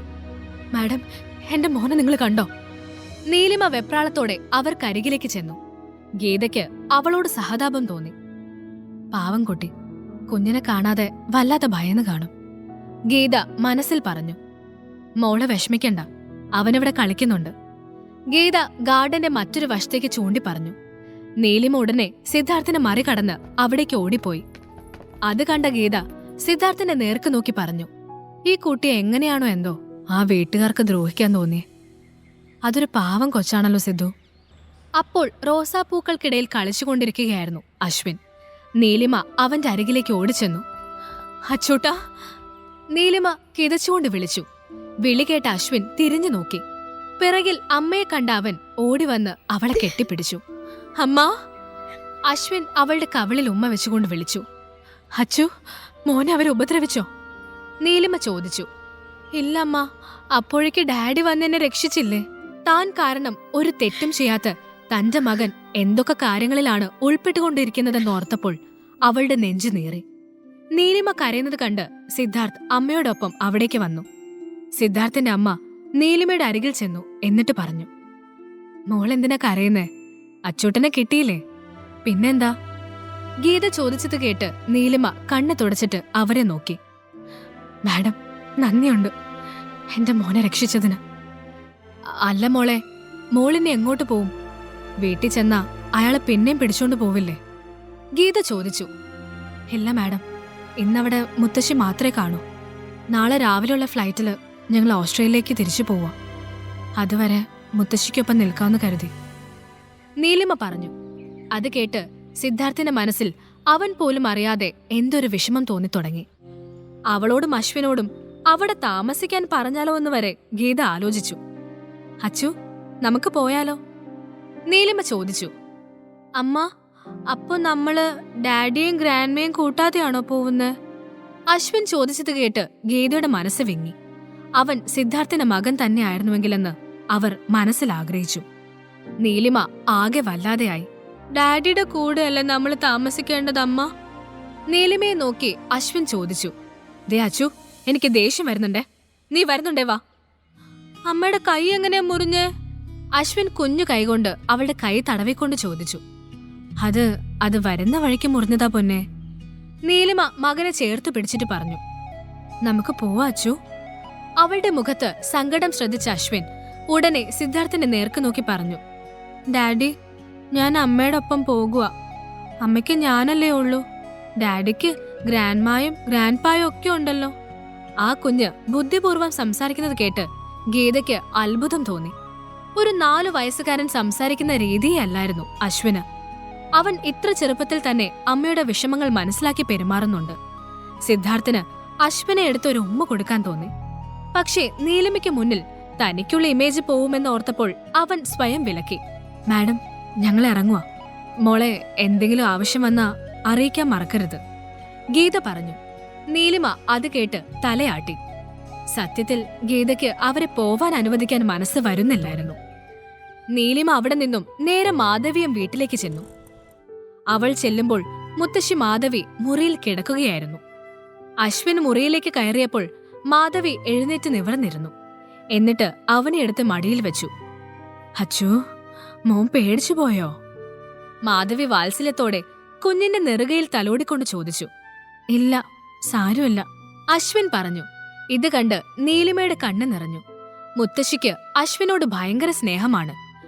അല്ല മോളെ, നാളെ നീ പോയാ ഇനി ഒരിക്കലും തിരിച്ചു വരില്ലേ? മാധവി വേദനയോടെ ചോദിച്ചു. ഇല്ല മുത്തശ്ശി, നീലിമ ഉറപ്പിച്ചു പറഞ്ഞു. ഒരു കണക്കിന് അതാ നല്ലത്. നിന്റെ അച്ഛൻ ഇങ്ങനെ ഒരു ജന്തുവായി പോയത് എങ്ങനെയാണെന്നറിയില്ല. നിന്റെ അമ്മയും ഒരുപാട് സഹിച്ചിട്ടുണ്ട് കുട്ടിയെ, മാധവി പറഞ്ഞു. അത് കേട്ടപ്പോൾ നീലിമയ്ക്ക് കൂടുതൽ വിഷമം തോന്നി. അമ്മ ഉണ്ടായിരുന്നെങ്കിൽ കുഞ്ഞിനും തനിക്കും ഇങ്ങനെ ഓടി രക്ഷപ്പെടേണ്ടി വരില്ലായിരുന്നു. പിറ്റേന്ന് രാവിലെ മുത്തശ്ശി തറവാട്ടിലേക്ക് അയക്കാനുള്ള ഏർപ്പാട് ചെയ്ത ശേഷം നീലിമ അശ്വിനെയും കൂട്ടി എയർപോർട്ടിലേക്ക് പോയി. അവൾക്ക് പക്ഷെ ബോർഡിംഗ് പാസ് കിട്ടിയില്ല. അവൾ അതിനായി ഏറെ നേരം വെയിറ്റ് ചെയ്തു. അപ്പോഴാണ് അവിടേക്ക് അഞ്ജലി വരുന്നത്. അവളെ കണ്ടതും നീലിമ അവിടെ നിന്നും മാറിയിരിക്കാൻ ശ്രമിച്ചു. ചേച്ചി, ഇവിടെ നിന്ന് ഓടിപ്പോവാൻ നോക്കുവാണോ? കൊള്ളാം, ഞങ്ങളതിന് സമ്മതിക്കുമെന്ന് തോന്നുന്നുണ്ടോ? അഞ്ജലി ചോദിച്ചു. അത് കേട്ട് നീലിമയ്ക്ക് അവൾ തന്റെ സ്വസ്ഥത കളയാൻ വേണ്ടി മനഃപൂർവ്വം അവിടേക്ക് വന്നതുപോലെ തോന്നി. ദേഷ്യത്തിൽ അവൾ അഞ്ജലിയെ നോക്കി. നിനക്കൊക്കെ എന്താടി വേണ്ടത്? ചേച്ചി ചൂടാവാതെ. ഇപ്പൊ ജസ്റ്റ് ഒന്ന് യാത്ര മാറ്റിവെക്കേണ്ട കാര്യമുള്ളൂ. അധികം ഷോ ഇറക്കിയ പിന്നെ ജീവിതത്തിൽ നീ ഓസ്ട്രേലിയ കാണില്ല. അഞ്ജലി പറഞ്ഞു. എന്റെ യാത്ര മുടക്കാൻ നിനക്കൊക്കെ പറ്റുമെന്ന് തോന്നുന്നുണ്ടോ? നീലിമ ചോദിച്ചു. അതെ, നിന്നോട് ഞങ്ങൾ എവറസ്റ്റിൽ കയറാനൊന്നും പറഞ്ഞില്ലല്ലോ. ജസ്റ്റ് ആ സുധാകരനെ കല്യാണം കഴിച്ച എല്ലാ പ്രശ്നവും തീരും. പിന്നെ അല്ലെങ്കിൽ നീ ഇപ്പോ തിരിച്ചു പോയിട്ടും വലിയ കാര്യമൊന്നുമില്ല. അച്ഛൻ ഓസ്ട്രേലിയയില് ആ വീട് ആർക്കോ വിറ്റു. നീ ഇനി പോയാലും തെരുവിൽ കിടക്കേണ്ടി വരും, ഈ തന്തയില്ലാത്ത ചെക്കനെയും കൊണ്ട്. അഞ്ജലി പറയുന്നത് കേട്ട് നീലിമ വെപ്രാളത്തോടെ അവളെ നോക്കി. എന്താടി നോക്കുന്നേ? അഞ്ജലി ചോദിച്ചു. നീലിമ മറുപടി പറഞ്ഞില്ല. അവൾ എന്തോ ആലോചിച്ച് നിൽക്കുന്നത് കണ്ട അഞ്ജലി അവളുടെ പാസ്പോർട്ട് അടങ്ങിയ ബാഗ് പിടിച്ചു വാങ്ങി. നീലിമയ്ക്ക് തടയാൻ സാധിക്കും മുൻപേ അവൾ അത് കീറി കഷ്ണങ്ങളാക്കി വലിച്ചെറിഞ്ഞു. നീലിമ സ്തംഭിച്ചു നിന്നുപോയി. അങ്ങനൊരു പ്രവൃത്തി അഞ്ജലി ചെയ്യുമെന്ന് അവൾ സ്വപ്നത്തിൽ പോലും കരുതിയില്ല. അവൾ ഒരു ഭ്രാന്തിയെ പോലെ അലറിക്കൊണ്ട് അഞ്ജലിയുടെ കഴുത്തിൽ കുത്തിപ്പിടിച്ചു. അപ്പോഴേക്കും സുരക്ഷാ ഉദ്യോഗസ്ഥർ ഓടിയെത്തി അവർ ഇരുവരെയും പിടിച്ചു മാറ്റി. നീലിമ പറയുന്നതൊന്നും കേൾക്കാൻ അവർ തയ്യാറായില്ലായിരുന്നു. എത്രയും പെട്ടെന്ന് രണ്ടുപേരും പുറത്തു പോകണമെന്നവർ പറഞ്ഞു. ആകെ ഉണ്ടായിരുന്ന പ്രതീക്ഷ നഷ്ടപ്പെട്ട് നീലിമ കരഞ്ഞു തളർന്ന് നിലത്തിരുന്നു. അഞ്ജലി ചെറിയൊരു പുഞ്ചിരിയോടെ അവളെ നോക്കി നിൽക്കുകയാണ്. അച്ഛനും കൂട്ടരും തന്നെയും മകനെയും ഏത് വിധത്തിലും ദ്രോഹിക്കാൻ ശ്രമിക്കുകയാണ്. ഉടൻ തന്നെ അശ്വിനെയും കൂട്ടി സുരക്ഷിതമായി എവിടേക്കെങ്കിലും മാറണം എന്നവൾക്ക് തോന്നി. അഞ്ജലി നീലിമയെ തന്നെ നോക്കി നിൽക്കുകയായിരുന്നു. അവൾ ശാന്തതയോടെ പറഞ്ഞു. എന്തെത്രയ്ക്ക് ആലോചിക്കാൻ? ചേച്ചി, ഞാൻ പറയുന്നത് കേൾക്ക്. ആ സുധാകരനെ കല്യാണം കഴിക്ക്. ചേച്ചി കരുതും പോലെ അയാൾ അത്ര പ്രശ്നക്കാരനൊന്നുമല്ല. അഞ്ജലി, നീ ഇതിനൊക്കെ അനുഭവിക്കും. നീലിമ ഗദ്ഗദത്തോടെ പറഞ്ഞു. ദേ ചേച്ചി, ഞാൻ എന്തനുഭവിക്കാനാണ്? ഞാൻ ചേച്ചിയെപ്പോലെ അച്ഛൻ ആരാ എന്നറിയാത്ത കുട്ടിയെ കൊണ്ട് നടക്കുന്നവളല്ല. അങ്ങനെയുള്ള ചേച്ചിയെ കെട്ടാൻ ആ സുധാകരൻ സമ്മതിച്ചത് തന്നെ വലിയ കാര്യം. അശ്വിൻ ഇതെല്ലാം കേട്ട് നിഷ്കളങ്കമായി നീലിമയെ നോക്കി നിൽക്കുകയാണ്. അവൾക്ക് അവന്റെ നോട്ടം കണ്ടപ്പോൾ സങ്കടം തോന്നി. അച്ഛനില്ലാത്ത കുട്ടിയെന്ന് അഞ്ജലി വിളിച്ചത് അശ്വിൻ ശ്രദ്ധിച്ചു കാണുമോ എന്ന് നീലിമയ്ക്ക് ഭയം തോന്നി. അഞ്ജലി, നീ പാസ്പോർട്ട് നശിപ്പിച്ചത് വരെ ഞാൻ ക്ഷമിച്ചെന്ന് വരും. പക്ഷേ നീ ഒരു വട്ടം കൂടി എന്റെ മോനെ എന്തെങ്കിലും പറഞ്ഞ അടിച്ച് നിന്റെ കരണം ഞാൻ പൊളിക്കും. നീലിമ വാശിയോടെ പറഞ്ഞു. അത് കേട്ട് അഞ്ജലി നീലിമയിൽ നിന്നും കുറച്ചകലം പാലിച്ചു. അഞ്ജലി, നീ ഇത്രം തരം താണ പെണ്ണാണെന്ന് അറിഞ്ഞാൽ ആദ്യം നിന്റെ കൂടെ നിൽക്കുമെന്ന് തോന്നുന്നുണ്ടോ? ചേച്ചി എന്തിനാ ആവശ്യമില്ലാതെ ആദ്യം ഇതിലേക്ക് കൊണ്ടുവരുന്നത്? അല്ല, ആദ്യം സത്യം അറിഞ്ഞ നിന്റെ ഗതി എന്താവുമെന്ന് ഞാൻ ആലോചിക്കുമായിരുന്നു. നീലിമ പറഞ്ഞു. അത് കേട്ട് അഞ്ജലിക്ക് പേടി തോന്നി. പിന്നെ ഒന്നും പറയാൻ നിൽക്കാതെ അശ്വിനെ ഒന്ന് തറപ്പിച്ചു നോക്കി അവൾ അവിടെ നിന്നും പോയി. എന്താ അമ്മ ആ ആന്റി അങ്ങനെയൊക്കെ പറഞ്ഞേ? അശ്വിൻ ചോദിച്ചു. ആ ആന്റിക്ക് ഭ്രാന്താ മോനെ. നീലിമ അശ്വിനെ എടുത്തുകൊണ്ട് പറഞ്ഞു. അവളുടെ മനസ്സിലപ്പോൾ ഇനി അവനെയും കൊണ്ട് എങ്ങോട്ട് പോവുമെന്ന ചിന്തയായിരുന്നു. അന്നൊരു ദിവസം നീലിമ കുഞ്ഞിനെയും കൊണ്ട് ഒരു ചെറിയ ഹോട്ടലിൽ താമസിച്ചു. അവൾക്ക് പോവാൻ വേറെ ഒരു സ്ഥലവുമില്ലായിരുന്നു. പിന്നീട് ഒരു വാടക വീടെടുത്ത് നീലിമ അശ്വിനൊപ്പം അവിടേക്ക് മാറി. അശ്വിൻ അവളുടെ മടിയിൽ കിടന്ന് വൈകാതെ മയങ്ങിപ്പോയി. അവൻ ഉറങ്ങിക്കഴിഞ്ഞ് നീലിമ ലാപ്ടോപ്പ് എടുത്ത് നിവർത്തി ചില കൺസൾട്ടന്റ് സൈറ്റുകൾ തുറന്ന് ഒരു ജോലി കണ്ടെത്താനുള്ള ശ്രമം തുടങ്ങി. സ്വന്തം കുടുംബം തന്നെ ഒരു വിലങ്ങുതടി പോലെ മുന്നിൽ നിൽക്കുന്നതോർത്തപ്പോൾ നീലിമയുടെ കണ്ണുകൾ നിറഞ്ഞു. അപ്പോൾ പെട്ടെന്നാണ് ലാപ്ടോപ്പ് സ്ക്രീനിൽ ഒരു മെയിൽ നോട്ടിഫിക്കേഷൻ വന്നത്. അവൾ ഉടനെ കണ്ണു തുടച്ച് അത് തുറന്നു. സ്റ്റാർഡം മീഡിയ എന്ന എന്റർടൈൻമെന്റ് മീഡിയയിൽ നിന്ന് വന്ന മെയിലായിരുന്നു അത്. അവർ അവളെ ഇന്റർവ്യൂവിനായി ക്ഷണിച്ചിരിക്കുന്നു. നീലിമയ്ക്ക് ഭയങ്കര സന്തോഷം തോന്നി. സിദ്ധാർത്ഥ് തന്റെ ഓഫീസിലെ ക്യാബിനിൽ ലാപ്ടോപ്പിൽ ചില ഫയലുകൾ പരിശോധിക്കുകയായിരുന്നു. വിശ്വ ഗ്രൂപ്പ്സിന്റെ പലവിധ ബിസിനസ് സ്ഥാപനങ്ങൾ ഇന്ത്യയിലാകെ വ്യാപിച്ചു കിടപ്പുണ്ട്.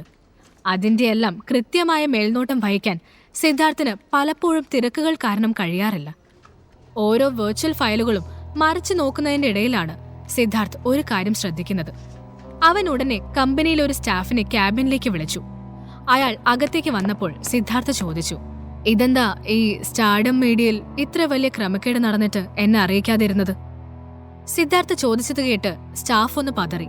എന്നിട്ട് പറഞ്ഞു, സർ, അത് കിരൺ സാറിനാണല്ലോ സ്റ്റാർഡത്തിന്റെ ചുമതല. സോ സാർ അറിഞ്ഞു കാണുമെന്ന് കരുതി. അങ്ങനെ തോന്നുന്നത് കരുതാനല്ല, ഞാൻ നിനക്കൊക്കെ ശമ്പളം തന്ന് ഇവിടെ നിയമിച്ചിരിക്കുന്നത്. സിദ്ധാർത്ഥ് പറഞ്ഞു. സ്റ്റാഫ് വിരണ്ടുപോയി. കിരൺ ഇപ്പൊ ഇവിടെ എത്തണം. ഞാൻ പറഞ്ഞെന്ന് വിളിച്ചു പറ. ശരി സർ. സ്റ്റാഫ് മുറിയിൽ നിന്നിറങ്ങിപ്പോയി. സിദ്ധാർത്ഥിന്റെ ബന്ധുവായിരുന്നു കിരൺ. സ്റ്റാർഡം എന്ന മീഡിയ കമ്പനി കിരൺ നന്നായി നോക്കുമെന്ന ഉറപ്പിലാണ് സിദ്ധാർത്ഥ് അവനെ അതിന്റെ MD ആയി നിയമിച്ചത്. കിരൺ പക്ഷേ അവന് തോന്നിയതുപോലെയാണ് ഓരോന്ന് ചെയ്തിരുന്നത്. മാത്രമല്ല, മീഡിയയിൽ ജോലി ചെയ്തിരുന്ന സ്ത്രീകളോട് മോശമായി പെരുമാറുന്നു എന്ന പരാതിയും സിദ്ധാർത്ഥിന് നേരത്തെ കിട്ടിയിരുന്നു. കുറച്ചു കഴിഞ്ഞപ്പോൾ കിരൺ മുറിയിലേക്ക് വന്നു. കിരൺ, എന്താ ഇതൊക്കെ? സിദ്ധാർത്ഥ് ലാപ്ടോപ്പ് അവന് നേരെ തിരിച്ചു. എന്നിട്ട് ചോദിച്ചു. കിരണിന് ഒന്നും പറയാൻ തോന്നിയില്ല. സിദ്ധാർത്ഥിന്റെ ദേഷ്യം അറിയാമായിരുന്നിട്ടും അവൻ മൗനം തുടർന്നു. ഞാൻ നിന്നോടാ ചോദിച്ചത്. സ്റ്റാർഡം നിന്നെ ഏൽപ്പിച്ചത് നീ ഉത്തരവാദിത്തമുള്ള ഒരുത്തനാണെന്ന് കരുതിയ. എന്നിട്ടിപ്പോ കമ്പനി പൂട്ടാനുള്ള അവസ്ഥയിൽ എത്തിച്ചിരിക്കുന്നു. കഷ്ടം. സിദ്ധാർത്ഥ് പറഞ്ഞു. സിദ്ധു, ഞാൻ എന്റെ പരമാവധി ശ്രമിച്ചതാണ്. പിന്നെ ഫണ്ടിനെ കുറച്ച് പോരായ്മ വന്നു.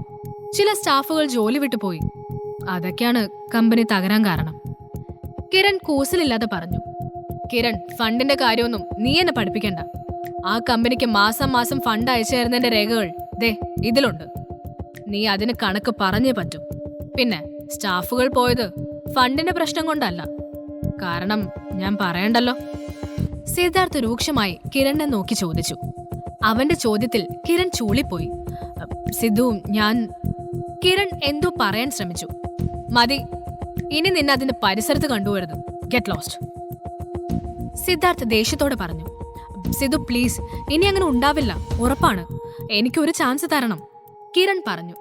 കിരൺ വളരെ അടുത്ത ബന്ധുവായതുകൊണ്ട് അവനെ ജോലിയിൽ നിന്ന് പറഞ്ഞുവിട്ടാൽ കുടുംബത്തിൽ വലിയ പ്രശ്നങ്ങൾ ഉണ്ടാവുമെന്ന് സിദ്ധാർത്ഥിന് തോന്നി. തൽക്കാലം അവനെ അവിടെ തുടരാൻ തന്നെ സമ്മതിച്ചുകൊണ്ട് സിദ്ധാർത്ഥ് പറഞ്ഞു. ശരി, വെറും 2 മാസം നിനക്ക് ഞാൻ സമയം തരാം.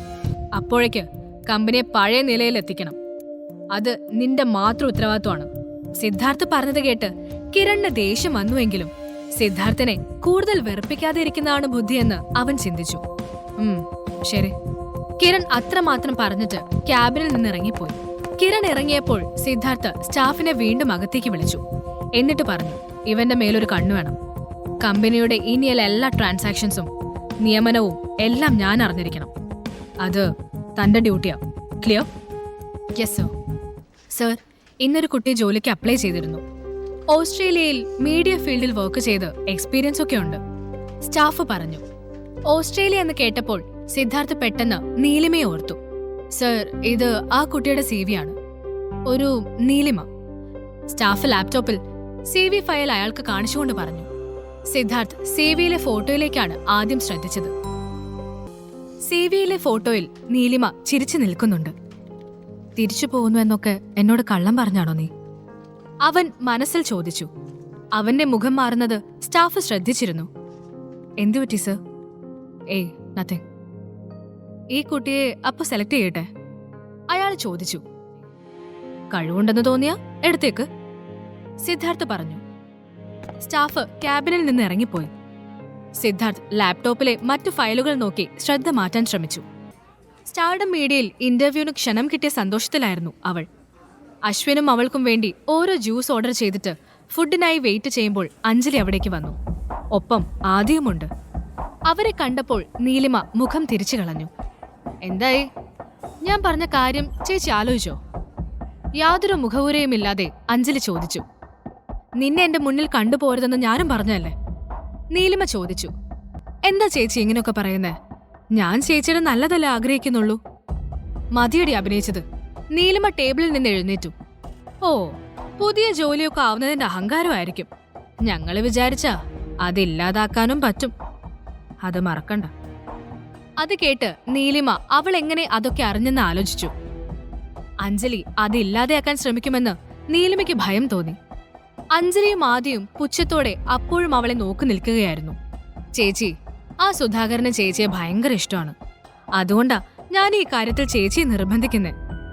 മതിയടി നിന്റെ നാടകം. നീ എനിക്ക് നല്ലത് ചെയ്തൊക്കെ മതി. ഒന്ന് കടന്നു പോകുന്നുണ്ടോ? നീലിമ പറഞ്ഞു. അത് കേട്ട് അഞ്ജലി ആദിയെ നോക്കി. എന്നിട്ട് പറഞ്ഞു, കണ്ടില്ലേ ആദി, ചങ്കെടുത്ത് കാണിച്ചാലും ചേച്ചി ചെമ്പരത്തിയാണെന്നേ പറയൂ. ഞാൻ ചേച്ചിക്ക് നല്ലത് മാത്രല്ലേ ചെയ്യൂ. അത് കേട്ട് ആദി അഞ്ജലിയെ നോക്കി. എന്നിട്ട് നീലിമയോട് പറഞ്ഞു, നീലിമ, ഇവളുടെ നല്ല മനസ്സ് കണ്ടില്ലേ നീ? അവൾ നിന്നെക്കുറിച്ച് എപ്പോഴും ചിന്തിക്കുന്നത്. എന്നിട്ടും നീ എന്താ ഇങ്ങനെ അവളെ കാണുമ്പോ ചാടിക്കടിക്കുന്നത്? ആദി പറഞ്ഞത് കേട്ട് നീലിമ പുച്ഛത്തോടെ ചിരിച്ചു. എന്നിട്ട് പറഞ്ഞു, ഇവൾ എനിക്ക് ചെയ്ത നല്ല കാര്യങ്ങൾ നിനക്കറിയാഞ്ഞിട്ടാണ് ആദി. നീലിമ പരിഹാസത്തോടെയാണ് അത് പറഞ്ഞത്. അത് കേട്ട് അഞ്ജലി പെട്ടെന്ന് വിഷയം മാറ്റി. ആ അത് പോട്ടെ, ചേച്ചി വീട്ടിലേക്ക് വാ. ഏത് വീട്? നമ്മുടെ വീട്. അഞ്ജലി, നീ മനസ്സ് തുറന്നല്ലേ ഇതൊക്കെ പറയുന്നതെന്ന് എനിക്ക് നന്നായി അറിയാം. പിന്നെ ഞാൻ എന്താ മിണ്ടാതെ നിൽക്കുന്നതെന്നറിയോ? ഇവൻ മണ്ടനായതുകൊണ്ട് എന്ത് പറഞ്ഞിട്ടും കാര്യമില്ല, അതറിയാവുന്നതുകൊണ്ടാ. നീലിമ പറഞ്ഞു. ഒന്നും പറയാനില്ലേ? നീലിമ ചോദിച്ചു. നീലിമ, മതി, നിർത്ത്. നീ എന്തിനിങ്ങനെ ചൂടാവുന്നത്? നിന്നെ വീട്ടിലേക്ക് കൂട്ടിക്കൊണ്ടു പോവാനല്ലേ അവള് വന്നത്? ആദ്യ ചോദിച്ചു. നീ പറയുമ്പോ നിർത്താൻ നീ എന്റെ ആരാടാ? നീലിമ ചോദിച്ചത് കേട്ട് ആദി അമ്പരന്ന് പോയി. പഴയ നീലിമയ്ക്ക് ഒരിക്കലും അത്ര വാശിയോടെ ആദിയോട് സംസാരിക്കാൻ കഴിയില്ല. അവന് ആ കാര്യത്തിൽ അത്ഭുതം തോന്നി. നീ എന്തിനാ ആദി അവളോട് സംസാരിക്കാൻ നിൽക്കുന്നത്? ഈ അച്ഛൻ ആരാണെന്ന് അറിയാത്ത കൊച്ചിനെയും കൊണ്ട് നാട്ടിൽ വന്ന ഇവളെയൊക്കെ സ്നേഹിക്കാൻ നോക്കി എന്നെ പറഞ്ഞാ മതി. അഞ്ജലി അത് പറഞ്ഞു തീർന്നതും അശ്വിൻ അഞ്ജലിക്ക് നേരെ ചെന്നു. എന്നിട്ട് പറഞ്ഞു, അതെ, എന്റെ അമ്മ നിങ്ങളെപ്പോലെ രാക്ഷസിയൊന്നുമല്ല. എന്റെ അമ്മ പാവാ. അശ്വിൻ പറഞ്ഞു. അത് കേട്ട് അഞ്ജലി അവനെ രൂക്ഷമായി നോക്കി. എന്നിട്ട് പറഞ്ഞു, എടാ ചെക്ക, നിന്റെ അമ്മ മര്യാദ പഠിപ്പിച്ചിട്ടില്ലല്ലേ? അല്ല, എങ്ങനെ പഠിക്കാനാ? ഇവൾക്കതിന് നിന്റെ തന്ത ആരാണെന്ന് വരെ അറിയില്ലല്ലോ. അഞ്ജലി അത് പറഞ്ഞു തീർന്നതും അവളുടെ കവിളിൽ നീലിമ ആഞ്ഞു തല്ലി. ചി, നാവടക്കടി. എന്റെ കുഞ്ഞിനെ നീ മര്യാദ പഠിപ്പിക്കണ്ട. അവന്റെ അച്ഛൻ ആരാണെന്നും നിന്നെ എനിക്ക് ബോധിപ്പിക്കേണ്ട കാര്യമില്ലെന്ന് ഒരിക്കൽ പറഞ്ഞതാ. വീണ്ടും വീണ്ടും ഇങ്ങോട്ട് കയറി വന്നിട്ട് ഓരോന്ന് ചിലക്കാൻ നിന്നാ. അറിയാലോ, പഴയ നീലിമയല്ല ഇത്. നീലിമ പറഞ്ഞത് കേട്ട് ആദിയും അഞ്ജലിയും ശരിക്കും വിരണ്ടുപോയി. അപ്പോൾ സിദ്ധാർത്ഥ സുഹൃത്തായ ഹേമന്തിന്റെ കൂടെ കാറിൽ അതുവഴി പോവുകയായിരുന്നു. നീലിമ റെസ്റ്റോറന്റിലിരുന്ന് ആരോട് വഴക്കിടുന്നത് കണ്ട സിദ്ധാർത്ഥ് വണ്ടി നിർത്താൻ പറഞ്ഞു. എന്നിട്ട് അവനും ഹേമന്തും കൂടി പുറത്തേക്കിറങ്ങി. അല്ല, എന്തിനാ നമ്മളിവിടെ ഇറങ്ങിയേ? ഹേമന്ത് സിദ്ധാർത്ഥിനോട് ചോദിച്ചു. അത് നമുക്കൊരു ജ്യൂസ് കഴിക്കാം, വാ. ഹാ, എന്നാ ഓക്കെ. എന്നെ മര്യാദ പഠിപ്പിക്കാൻ വരണ്ട നീ. നീലിമ പറഞ്ഞത് കേട്ട് ആദി അമ്പരന്ന് നിന്നുപോയി. അവൾ ഒരുപാട് മാറിയിട്ടുണ്ട് എന്നവന് കൂടുതൽ ബോധ്യമായി. ചമ്മൽ പുറത്ത് കാണിക്കാതെ അവൻ പറഞ്ഞു, നീ ആരാണെന്നാ നീലിമ നിന്റെ വിചാരം? നിർത്തിക്കോ നീ. ഇത്രയും നേരം ഞാൻ ഭയങ്കര ക്ഷമയോടെ സംസാരിച്ചത്, അതും പഴയ ബന്ധത്തിന്റെ പേരിൽ മാത്രം. ഇനി ആ മര്യാദ ഞാൻ കാണിക്കില്ല. നിർത്തിക്കോ. പഴയ ബന്ധോ? എന്ത് ബന്ധം? ഏത് ബന്ധം? പണ്ട് വളരെയധികം വിഷമിച്ച് ഞാൻ നിന്ന സമയം എന്നെ കൈവിട്ട് കളഞ്ഞിട്ട് എന്റെ അനിയത്തിയെ കെട്ടാൻ നോക്കുന്ന ബന്ധമാണോ ആദി? എന്നെ കൊണ്ട് കൂടുതൽ പറയിച്ചാ മോശാവുന്നത് നീയും പിന്നെ ഈ പാവം കളിച്ചു കൂടെ നിൽക്കുന്ന ഇവളും ആവും. അതുകൊണ്ട് പോകുന്നതാണ് നിനക്കൊക്കെ നല്ലത്, നീലിമ പറഞ്ഞു. ആദി അത് കേട്ട് അഞ്ജലിയെ നോക്കി. അഞ്ജലി ദേഷ്യത്തിൽ വിറച്ചു നിൽക്കുകയായിരുന്നു. അഞ്ജലി, വാ, നമുക്ക് പോവാം, ആദി പറഞ്ഞു. അഞ്ജലി പക്ഷേ പോവാൻ കൂട്ടാക്കാതെ അവിടെ നിന്ന് നീലിമയെ തുറച്ചു നോക്കി. അങ്ങനെ നമ്മളങ്ങ് പോയാൽ എങ്ങനെയാ ആദി? ഇവൾ ഇത്രയും പറഞ്ഞതല്ലേ, മറുപടി കൊടുക്കണ്ടേ? മതി, നീയായിട്ട് വന്ന് കയറി അവളെ കൊണ്ട് പറയിച്ചല്ലേ, നിർത്ത്. ആദി ആരും കേൾക്കാതെ അഞ്ജലിക്ക് മാത്രം കേൾക്കാവുന്ന തരത്തിൽ പറഞ്ഞു. അത് കേട്ട അഞ്ജലി അവനെ രൂക്ഷമായി നോക്കി. അതെ, വേഗം പോകുന്നതാ നിങ്ങൾക്ക് നല്ലത്. എന്റെ ഡാഡി എങ്ങാനും ഇതെല്ലാം അറിഞ്ഞാ ഉണ്ടല്ലോ, നിങ്ങളൊക്കെ ഇടിക്കും. നീലിമ അത് കേട്ട് അശ്വിനെ തന്നോടൊപ്പം ചേർത്ത് നിർത്തി. അവൻ പറഞ്ഞത് സിദ്ധാർത്ഥ കേട്ടിരുന്നു. അവന്റെ ഉള്ളിൽ അറിയാതെ എന്തോ ഒരു അഭിമാനം തോന്നി. ആ കുഞ്ഞ് തന്നോട് വെച്ച വിശ്വാസം അത്ര വലുതാണ്. അശ്വിൻ പറഞ്ഞത് കേട്ട അഞ്ജലി ചിരിക്കാൻ തുടങ്ങി. അത് കണ്ട് നീലിമ നെട്ടിച്ചുളിച്ചു. അതിന് നിനക്ക് ഡാഡി ഇല്ലല്ലോ, പിന്നെ ഏത് ഡാഡി വന്ന് ഇടിക്കാനാ? എടാ കുട്ടിപ്പിശാശേ, സിദ്ധാർത്ഥ വിശ്വ നിന്റെ ഡാഡിയാണെന്ന് വിചാരിച്ചല്ലേ നീ ഇത്ര അഹങ്കരിക്കുന്നെ? എന്നാ അവൻ നിന്റെ ഡാഡിയല്ല. നിന്റെ ഡാഡി ആരാണെന്ന് നിന്റെ അമ്മയ്ക്ക് പോലും അറിയില്ല. അഞ്ജലി പറഞ്ഞത് കേട്ട് അശ്വിൻ വല്ലാതെ വിഷമിച്ചു പോയി. അവൻ ഉടനെ അമ്മയെ കെട്ടിപ്പിടിച്ച് കരയാൻ തുടങ്ങി. സിദ്ധാർത്ഥ് അവന്റെ ഡാഡിയാണെന്നും എല്ലാ ആപത്തിലും സിദ്ധാർത്ഥ രക്ഷിക്കാൻ വരുമെന്നും ആ കുഞ്ഞ് അപ്പോഴും വിശ്വസിച്ചിരുന്നു. സിദ്ധാർത്ഥിന്റെ പേര് അഞ്ജലി പറഞ്ഞത് ഹേമന്തും സിദ്ധാർത്ഥും ശ്രദ്ധിച്ചില്ല. അശ്വിൻ കരയുന്നത് പക്ഷെ സിദ്ധാർത്ഥ കാണുന്നുണ്ടായിരുന്നു. നീലിമയുടെ ക്ഷമ നശിച്ചു. അവൾ ഉടനെ ചെന്ന് അഞ്ജലിയുടെ കഴുത്തിൽ കുത്തിപ്പിടിച്ചു. നീ എന്താടി എന്റെ കുഞ്ഞിനോട് പറഞ്ഞത്?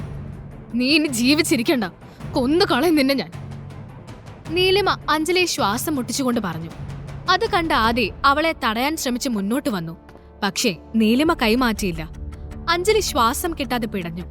അപ്പോൾ നീലിമ ടേബിളിൽ നിന്നൊരു കത്തിയെടുത്തു. എന്നിട്ട് അഞ്ജലിയുടെ കഴുത്തിൽ വെച്ചു. അഞ്ജലി സ്തംഭിച്ചുപോയി.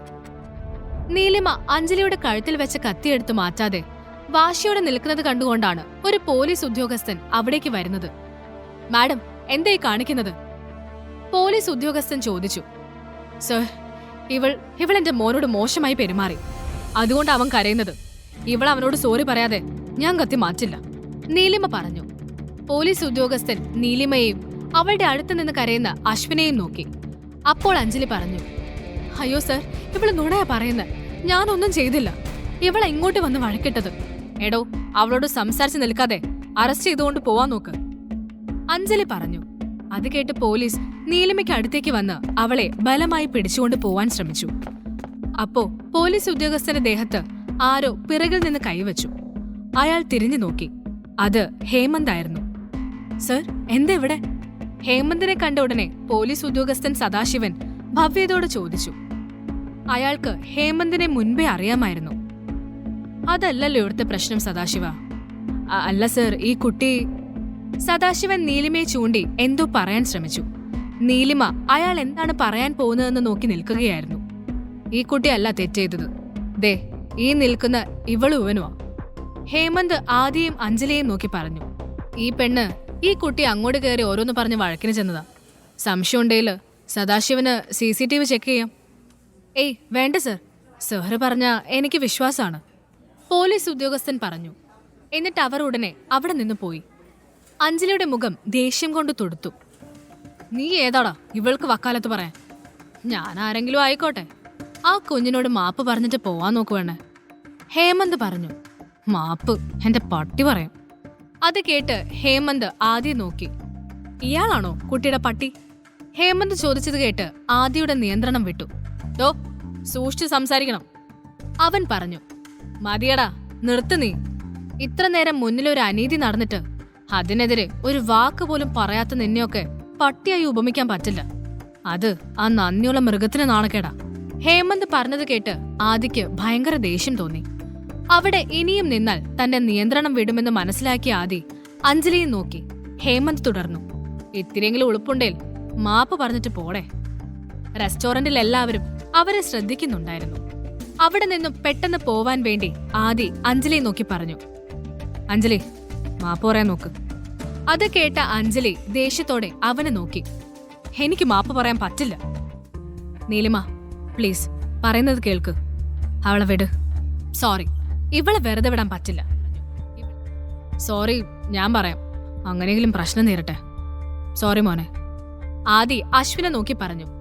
ആദി സോറി പറഞ്ഞത് കേട്ട് അഞ്ജലിക്ക് ദേഷ്യം കൂടി. നീ എന്തിനാദി ഈ കുരുട്ടിനോട് സോറി പറയാൻ പോയത്? ആദി മറുപടി പറഞ്ഞില്ല. അഞ്ജലി പറഞ്ഞത് കേട്ട് നീലിമ പറഞ്ഞു. ആദി, നീ സോറി പറഞ്ഞതുകൊണ്ട് ഇവളെ വെറുതെ വിടാമെന്ന് തന്നെയാ ഞാനും വിചാരിച്ചത്. പക്ഷേ ഇവളുടെ അഹങ്കാരം കണ്ടില്ലേ? അല്ലെങ്കിലും നീയല്ലല്ലോ, ഇവളല്ലേ അവനെ കരയിപ്പിച്ചത്. ഇവള് തന്നെ മാപ്പ് പറയണം, നീലിമ പറഞ്ഞു. അത് ന്യായം. ഹേമന്ത് നീലിമയെ സപ്പോർട്ട് ചെയ്തു. അഞ്ജലി അവനെ നോക്കി പല്ലിറുക്കി. പല്ല് കടിച്ച് പൊട്ടിക്കാതെ മാപ്പ് പറയാൻ നോക്കടി, ഹേമന്ത് പറഞ്ഞു. അത് കേട്ട് അഞ്ജലി നീലിമയുടെ കയ്യിൽ നിന്ന് കുതറാൻ നോക്കി. അപ്പോൾ നീലിമ ഒന്നുകൂടി ബലമായി കത്തി കഴുത്തിൽ ചേർത്തു. അടങ്ങി നിന്നോ മര്യാദയ്ക്ക്, അല്ലെങ്കിൽ കത്തി ഞാൻ കുത്തി ഇറക്കും. അറിയാലോ, പഴയ നീലിമ അല്ല ഞാൻ. അത് കേട്ട് അഞ്ജലിക്ക് പേടി തോന്നി. നീലിമ കത്തി കുറച്ചുകൂടി കഴുത്തിനോട് ചേർത്ത് വെച്ചു. മാപ്പ് പറയാതെ മറ്റു വഴിയില്ലെന്ന് അഞ്ജലിക്ക് ഉറപ്പായി. അവൾ അശ്വിനെ നോക്കി പറഞ്ഞു. സോറി. വളരെ റൂഡായിട്ടായിരുന്നു അവൾ അത് പറഞ്ഞത്. അങ്ങനെയല്ല, അവന്റെ ഡാഡിയെക്കുറിച്ച് പറഞ്ഞതെല്ലാം ചേർത്ത് മാപ്പ് പറ. നീലിമ കത്തി കൂടുതൽ ചേർത്തുകൊണ്ട് പറഞ്ഞു. അവൾ പറയുന്നത് പോലെ ചെയ്തില്ലെങ്കിൽ ഉറപ്പായും നീലിമ കുത്തുമെന്ന് അഞ്ജലിക്ക് തോന്നി. അവൾ ഉടനെ പറഞ്ഞു. സോറി അശ്വിൻ, ഞാൻ നിന്നോട് പറഞ്ഞൊക്കെ വെറുതെ പറഞ്ഞതാ, അഞ്ജലി പറഞ്ഞു. അത് കേട്ട് അശ്വിൻ കണ്ണു തുടച്ചുകൊണ്ട് അവളെ നോക്കി. നീലിമ അതോടെ അവളുടെ കഴുത്തിൽ വെച്ചിരുന്ന കത്തി മാറ്റി. അഞ്ജലിയും ആദിയും ഉടനെ അവിടെ നിന്നും പോയി. അപ്പോൾ നീലിമ താങ്ക്സ് പറയാനായി ഹേമന്തിനെ തിരക്കി. പക്ഷേ അവൻ അപ്പോഴേക്കും അവിടെ നിന്ന് പോയിരുന്നു. റിസപ്ഷനിൽ അന്വേഷിച്ചപ്പോൾ ഹേമന്ത് മുകളിലെ VIP കോർണറിലുണ്ടെന്ന് നീലിമയ്ക്ക് മനസ്സിലായി. അവൾ അശ്വിനെയും കൂട്ടി അവിടേക്ക് നടന്നു. ഹേമന്ത് തന്നെ സഹായിക്കാൻ വന്ന ആളാണ്. നന്ദി പറയാതെ പോകുന്നത് മര്യാദയല്ല. നീലിമ മുകളിലേക്ക് കയറി. അപ്പോൾ VIP കോർണറിൽ സിദ്ധാർത്ഥ് ഇരിപ്പുണ്ടായിരുന്നു. ഇയാളെന്തിവിടെ? നീലിമ സ്വയം ചോദിച്ചു. സിദ്ധാർത്ഥിന്റെ അടുത്ത് തന്നെ ഹേമന്തും ഇരിക്കുന്നുണ്ടായിരുന്നു. അവനെ കണ്ട നീലിമ ഹേമന്തിനെ നോക്കി പറഞ്ഞു, താങ്ക്സ്, നിങ്ങളെ ഹെൽപ്പ് ചെയ്തതിന്. നീലിമ പറഞ്ഞത് കേട്ട് ഹേമന്ത് അവളെ നോക്കി പുഞ്ചിരിച്ചു. ഇതിനൊക്കെ എന്തിനാ താങ്ക്സ്? അപ്പോഴാണ് അശ്വിൻ സിദ്ധാർത്ഥിനെ ശ്രദ്ധിക്കുന്നത്. അവൻ ഉടനെ ഓടി സിദ്ധാർത്ഥിന്റെ അടുത്തേക്ക് ചെന്നു. നീലിമയ്ക്ക് അവനെ തടയാൻ കഴിഞ്ഞില്ല. സിദ്ധാർത്ഥിനെ ചെന്ന് കെട്ടിപ്പിടിച്ച് അശ്വിൻ വിളിച്ചു, ഡാഡി. സിദ്ധാർത്ഥ് മറുപടി പറയാതെ നീലിമയെ നോക്കി. നീലിമ അത് കണ്ട് അശ്വിനെ ചെന്നെടുക്കാൻ ശ്രമിച്ചു. പക്ഷേ അവൻ അതിന് സമ്മതിക്കാതെ സിദ്ധാർത്ഥിനെ കൂടുതൽ മുറുക്കെ കെട്ടിപ്പിടിച്ചു നിന്നു. ഇതെല്ലാം കണ്ടു നിൽക്കുകയായിരുന്നു ഹേമന്ത്. അവന് ഒന്നും മനസ്സിലായില്ല. അശ്വിൻ ഡാഡി എന്ന് വിളിച്ചിട്ടും സിദ്ധാർത്ഥ് അവനെ തട്ടി മാറ്റാനൊന്നും ശ്രമിക്കുന്നില്ല എന്നതിലാണ് ഹേമന്തിന് കൂടുതൽ ആശ്ചര്യം. ഡാഡി, ആ ആന്റി പിന്നെ ഞങ്ങളെ ഉപദ്രവിക്കാൻ വന്നു, അശ്വിൻ കൊഞ്ചലോടെ പറഞ്ഞു. എന്നിട്ട് അച്ഛൻ അവരെന്തെങ്കിലും ചെയ്തോ? സിദ്ധാർത്ഥ് ചോദിച്ചു. ഇല്ല ഡാഡി, ഇനി അവരെ കണ്ട നല്ല ഇടി കൊടുക്കണേ. ഉറപ്പായും കൊടുക്കാം. അല്ല, മോനെന്തെങ്കിലും കഴിച്ചോ? ഇല്ല ഡാഡി, ജ്യൂസ് മാത്രമേ കഴിച്ചുള്ളൂ, അശ്വിൻ പറഞ്ഞു. അത് കേട്ട് സിദ്ധാർത്ഥ് വെയിറ്ററെ അടുത്തേക്ക് വിളിച്ചിട്ട് 2 പേർക്ക് കൂടിയുള്ള ഭക്ഷണം ഓർഡർ ചെയ്തു. സിദ്ധാർത്ഥ് അശ്വിനോട് വാത്സല്യത്തോട് സംസാരിക്കുന്നത് ഹേമന്ത് അത്ഭുതത്തോടെ നോക്കി നിന്നു. സിദ്ധാർത്ഥിനെ പറ്റി ഒരുപാട് റൂമറുകൾ പരക്കുന്നുണ്ട് എന്നവനറിയാം. പക്ഷേ ഇതിപ്പോൾ നേരിട്ട് ഒരു കുഞ്ഞു വന്ന് ഡാഡി എന്ന് വിളിച്ചിട്ടും സിദ്ധാർത്ഥ് അത് നിഷേധിക്കുന്നില്ല. അതിന്റെ കാരണം എന്താണെന്ന് ഹേമന്ത് ചിന്തിച്ചു.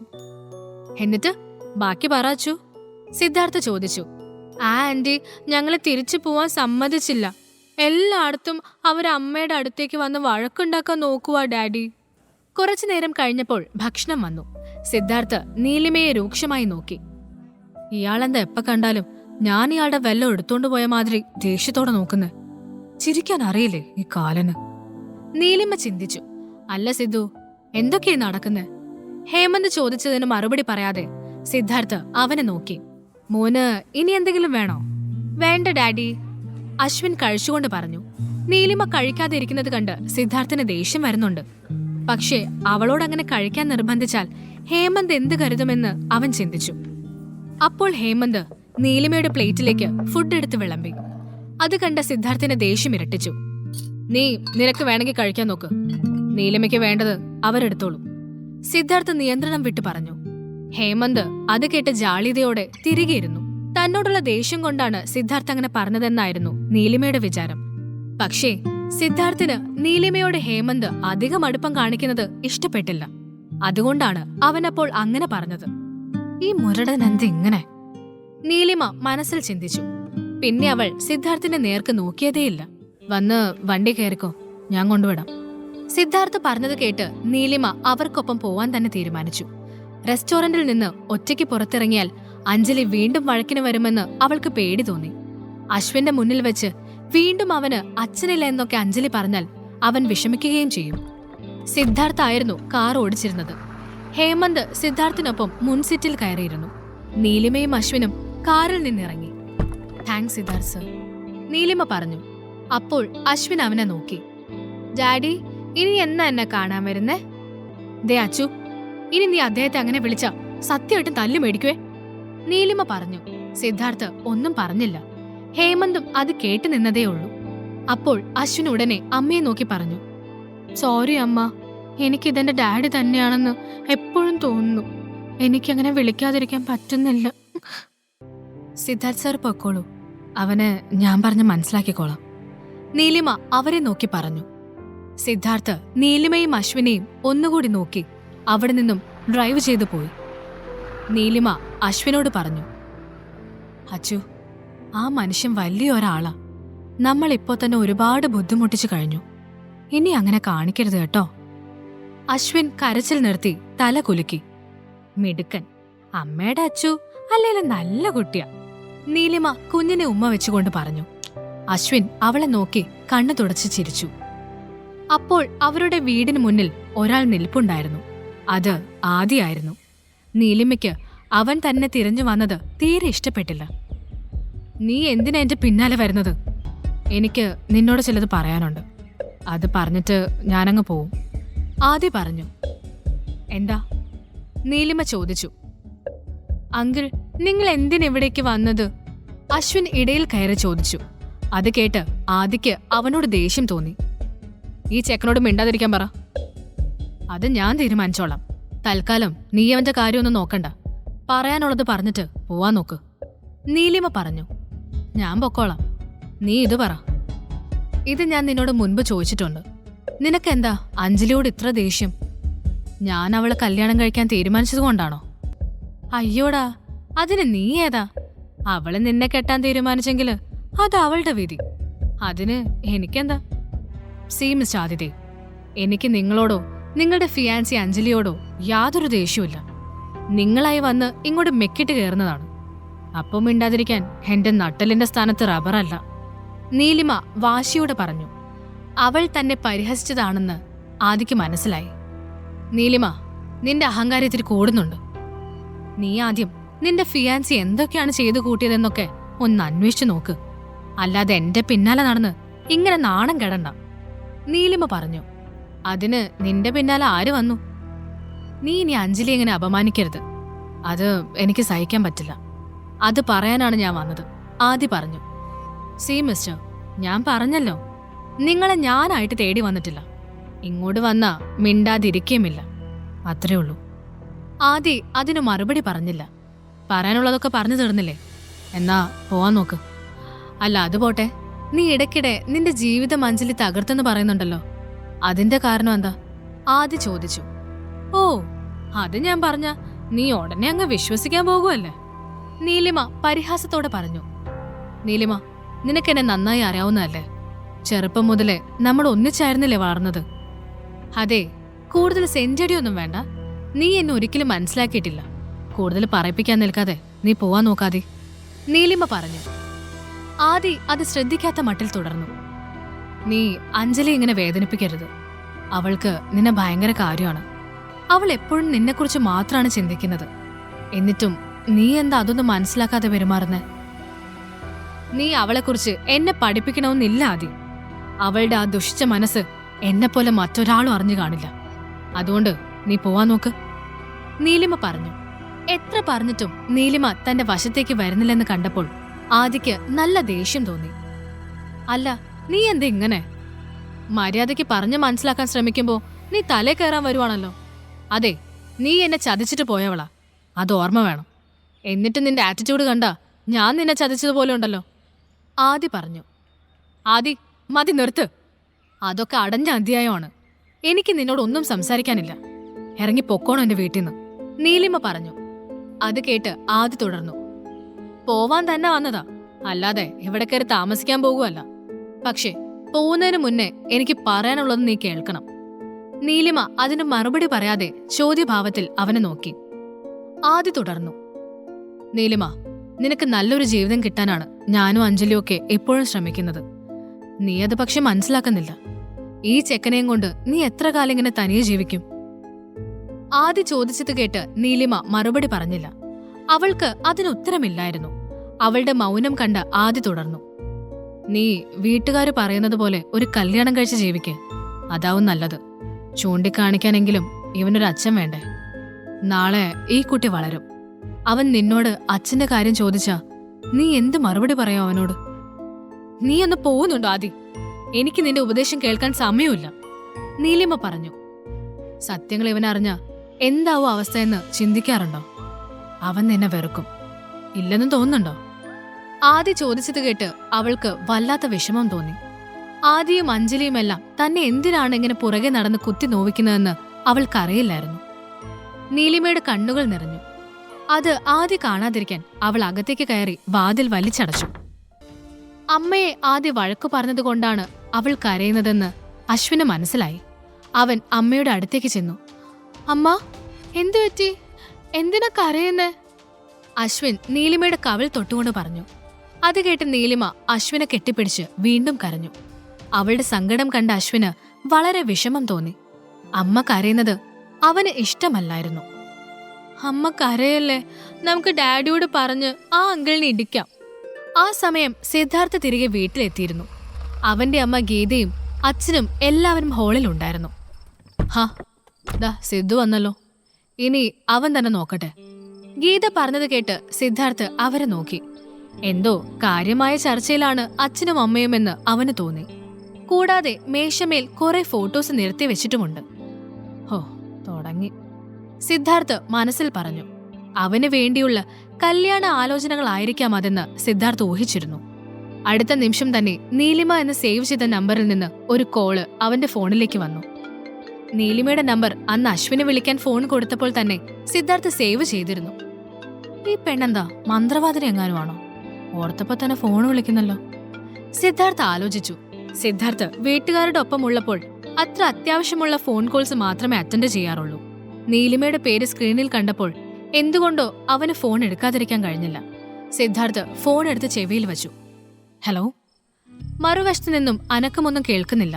അത് കണ്ട് സിദ്ധാർത്ഥിന് ദേഷ്യം വന്നു. ഹലോ, സിദ്ധാർത്ഥ് വീണ്ടും ചോദിച്ചു. ഫോണിന്റെ മറുവശത്തു നിന്ന് അശ്വിൻ വിളിച്ചു. അശ്വിന്റെ ശബ്ദം കേട്ട് സിദ്ധാർത്ഥിന്റെ മനസ്സിൽ അറിയാതെ വാത്സല്യമുണർന്നു.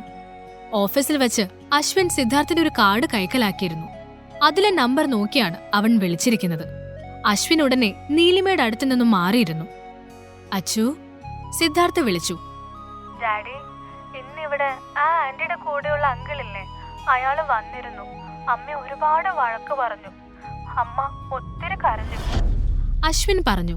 അത് കേട്ട് സിദ്ധാർത്ഥിന്റെ മുഖം ദേഷ്യം കൊണ്ട് ചുവന്നു. ഇവനിത് എങ്ങോട്ടേ ഓടുന്ന്? ഗീത ചോദിച്ചു. വല്ല അത്യാവശ്യം ഉണ്ടാവും, നീ ഈ ഫോട്ടോ ഒക്കെ ഒന്ന് എടുത്തു വെക്ക്, അവൻ പോയിട്ട് വരട്ടെ, വിശ്വനാഥൻ പറഞ്ഞു.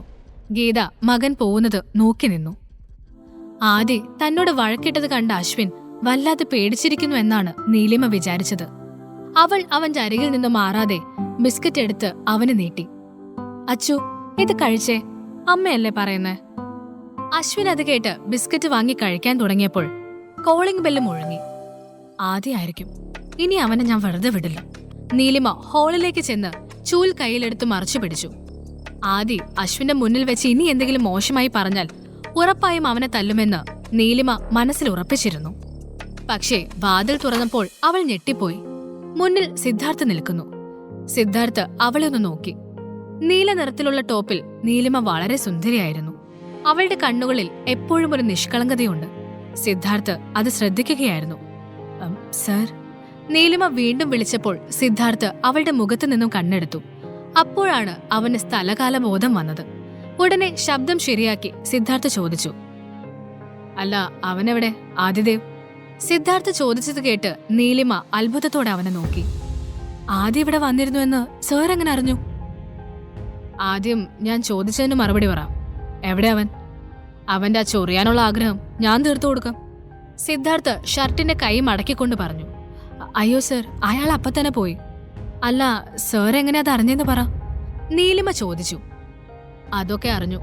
സിദ്ധാർത്ഥ് അശ്വിനെ നോക്കിയാണ് അത് പറഞ്ഞത്. അപ്പോൾ അശ്വിൻ അമ്മയും സിദ്ധാർത്ഥിനെയും നോക്കി. എന്നിട്ട് സിദ്ധാർത്ഥിനോട് പറഞ്ഞു. ഡാഡി, ഞാൻ ഫോണിൽ പറഞ്ഞ എല്ലാം സത്യമാണ്. അയാൾ അമ്മയെ കുറെ ചീത്ത പറഞ്ഞു. എന്നെക്കുറിച്ചൊക്കെ അമ്മയോട് എന്തൊക്കെയോ പറഞ്ഞു. സിദ്ധാർത്ഥ് കുഞ്ഞിനെ എടുത്തു. എന്നിട്ട് നീലിമയെ നോക്കി. അശ്വിൻ വീണ്ടും സിദ്ധാർത്ഥിനെ ബുദ്ധിമുട്ടിച്ചത് നീലിമയ്ക്ക് തീരെ ഇഷ്ടമായില്ല. അവൾ എന്ത് പറയണമെന്നറിയാതെ നിൽക്കുകയായിരുന്നു. ഈ കഥ തുടർന്ന് കേൾക്കുന്നതിനായി ഇപ്പോൾ തന്നെ പോക്കറ്റ് FM ആപ്പ് ഇൻസ്റ്റാൾ ചെയ്യൂ. Link in description.